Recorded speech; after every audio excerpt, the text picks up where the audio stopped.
ভিতরে দাও দাও করে জ্বলা আরম্ভ করে দিয়েছে।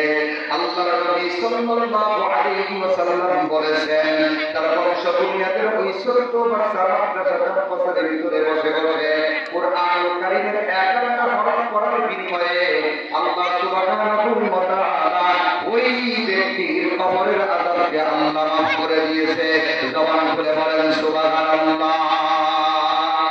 সম্মানিত বন্ধুগণ, শুধু তাই নয়, এরকম ভাবে পড়তে পড়তে আরবি 29টা হরফ যখন পড়া শেষ, উস্তাদ তার ছাত্রকে ডাক দিয়ে বলছে, যাও যাও, তুমি তোমার আব্বাকে খবর দাও, তুমি তোমার নানাকে খবর দাও, তোমার দাদাকে খবর দাও, গিয়া বলবো আমাদের মাদ্রাসার ভিতরে সবক অনুষ্ঠান অনুষ্ঠিত হবে, তোমাকে 10 কেজি মিষ্টি নিয়ে যাওয়া লাগবে, হুজুরকে হাদিয়া দেওয়া লাগবে। কথা বলেন ঠিক কিনা?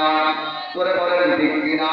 এমন একটা পর্যায়ে চলে আসবে, যার দিয়ে বলবে, যাও আমার চিঠিয়ে তোমার আত্মীয় স্বজনদেরকে বলবা, আমি এখন কোরআন পড়তে পারি, আমি এখন কোরআন পড়তে জানি। অর্থাৎ বাচ্চাটা এখন ধীরে ধীরে কমপ্লিটলি তলবে আলেম হতে যাচ্ছে। এই তলবে আলেমের কি মর্যাদা সে সম্পর্কে বিশ্বনবী জনাব রাসূলুল্লাহ সাল্লাল্লাহু আলাইহি ওয়াসাল্লাম বলেন, ওয়া ইন্না মালাইকাতার রাহমাতি লাতাজাউ আজলিব হাতাহা লিদাল লিতালিবিল ইলমি।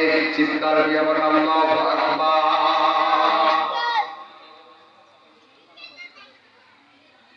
সুবহানাল্লাহ বলে।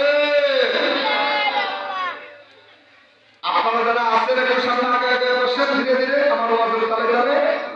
মা বোনেরা যারা আছেন, আপনারা মাল্টিমিডিয়ার মাধ্যমে আমাদের পরিস্থিতি দেখতে পারতেছেন।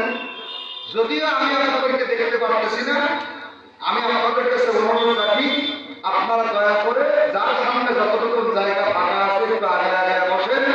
যদি জায়গা সংকট না হয়, মাদ্রাসার ভিতরে মহিলাদের বসার ব্যবস্থা আছে। মারহাবা বলুন।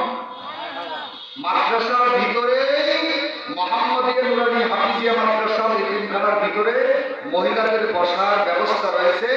মা বোনেরা ভিড় না করে, গন্ডগোল না করে আপনারা একেবারে সুন্দর করে বসার জন্য মাদ্রাসার একে ভিতরে ঢুকে বসতে পারবেন ইনশাআল্লাহ। তাহলে দেখতে দেখতে এই বাচ্চাটা এখন পরিপূর্ণ তলবেলেন হয়ে যাচ্ছে। এখন এতক্ষণ তো একটা হরফে 10 থেকে পাইল, এতক্ষণ তো 2টা হরফে 20 থেকে পাইল। এখন তো বাচ্চা দোয়া দরুদের করার পর এখন আর বাচ্চা ভাঙ্গা ভাঙ্গা পড়া লাগে না। এখন বাচ্চা পড়তে পারে আউযু বিল্লাহি মিনাশ শাইতানির রাজীম, বিসমিল্লাহির রাহমানির রাহিম, আলিফ লাম মিম, যালিকাল কিতাবু লা রাইবা ফীহ। এখন বাচ্চা পড়তে পারে ইয়াসিন আল কুরআন